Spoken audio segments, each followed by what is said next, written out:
ہمارے پاس جب لوگ آتے ہیں اور وہ داخل طریقت ہوتے ہیں تو ہم جو بنیادی چیزیں ان کو بتاتے ہیں تو ان میں سے ایک چیز یہ لازمی بتاتے ہیں کہ رزق پاک نہیں ہوگا تو باطن روشن نہیں ہوگا۔ یہ بنیادی بات ہے۔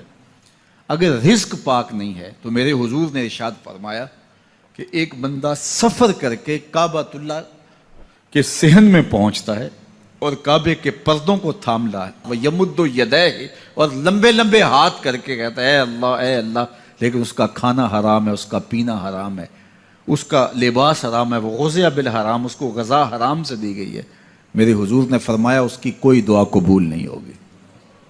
سفر کیا، جنگل پہاڑ کاٹے، سمندروں کو پاٹ کر کے آگے گیا، ہواؤں کے کلیجے چیر کے آگے بڑھا، مہینوں کی مسافتیں طے کر کے گیا اور کعبۃ اللہ کے سامنے کھڑا ہے، سین حرم میں مطاف میں کھڑا ہے، لیکن اس کا جسم حرام سے پلا ہے، اس نے جو پہنا ہے اس لباس کا تانا یا بانا حرام کا ہے، اس کو غذا حرام کی دی گئی ہے، اس نے پیا حرام کا ہے، اس نے کھایا حرام کا ہے، تو پھر اس کا یہ سارا سفر رائے گاں چلا جائے گا، اس کو کچھ نصیب نہیں ہوگا۔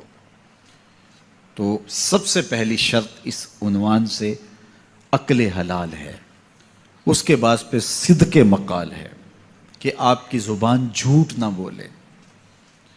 جب کوئی شخص جھوٹ بولتا ہے، روحانیات تو دور کی بات ہے، اللہ کے فرشتے اس سے 1 میل دور ہٹ جاتے ہیں۔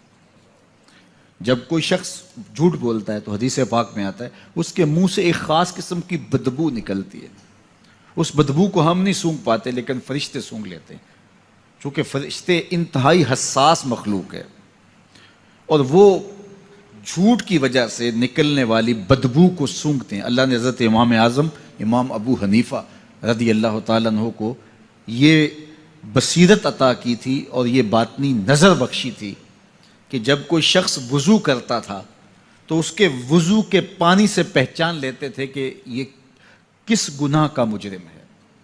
جب بندہ وضو کرتا ہے تو وضو سے ہاتھوں کے گناہ جھڑتے ہیں، منہ کے گناہ جھڑتے ہیں، تو وہ وضو کے پانی سے اس بات کو محسوس کرتے تھے۔ اللہ نے ان کو وہ بصیرت عطا کی تھی، لیکن انہوں نے اللہ کی بارگاہ میں عرض کی مالک مجھ سے یہ چیز چھین لے، یہ چیز مجھے نہیں چاہیے۔ لوگوں کے بارے میں جو ہے وہ ایسا گمان پھر پیدا ہوتا ہے۔ تو فرشتوں کو اللہ نے وہ حساس جو ہے وہ پاکیزہ وجود دیا، اور ان کی حس ایسی ہے کہ وہ بدبو جو انسان بولتا ہے اور لفظوں سے جو اثرات نکلتے ہیں وہ محسوس کرتے ہیں۔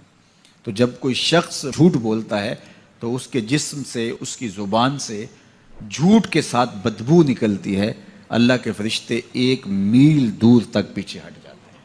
تو مجھے بتائیے جو شخص جھوٹ بولتا ہو کیا اسے کوئی روحانی مرتبہ مل سکتا ہے؟ یہ سوچا بھی نہیں جا سکتا، یہ امکانات سے ہی نہیں ہے۔ اللہ کے محبوب علیہ السلام سے پوچھا گیا کہ حضور کوئی مسلمان، کوئی مومن کیا بزدل ہو سکتا ہے؟ فرمایا نہیں، وہ بہادر ہوتا ہے، لیکن ہو سکتا ہے کبھی اس سے بزدلی بھی سرزد ہو جائے۔ انسانی کمزوری ہے، کبھی انسان بہت طاقت میں ہوتا ہے، کبھی انسان کمزور بھی پڑ جاتا ہے، فرمایا ہو سکتا ہے کبھی اس سے ہو بھی جائے۔ پھر پوچھا کہ بخل کر سکتا ہے؟ فرمایا نہیں، مومن سخی ہوتا ہے، لیکن ہو سکتا ہے کبھی اس سے بخل بھی ہو جائے، کبھی کبھی دولت اسے اچھی بھی لگنے لگ جاتی ہے، جس طرح فرمایا گیا کہ اولاد مبخلتن مجبنتن، یہ جو اولاد ہوتی ہے یہ بندے کو بخیل بھی بنا دیتی ہے اور بزدل بھی بنا دیتی ہے۔ جب اولاد نہیں ہوتی تو بندہ سخی بھی ہوتا ہے اور بندہ جو ہے وہ مشکل حالات میں بھی کود جاتا ہے، لیکن جب اولاد ہوتی ہے تو پھر مشکل حالات میں کودنے سے پہلے سوچتا ہے میرے بچے ہیں یتیم ہو جائیں گے، اس کو یہ خیال آتا ہے۔ پہلے ایسے مال لٹاتا ہے لیکن اولاد ہو جائے تو پھر وہ اولاد کا سوچتا ہے کہ ان کے لیے کچھ میں جمع کر لوں۔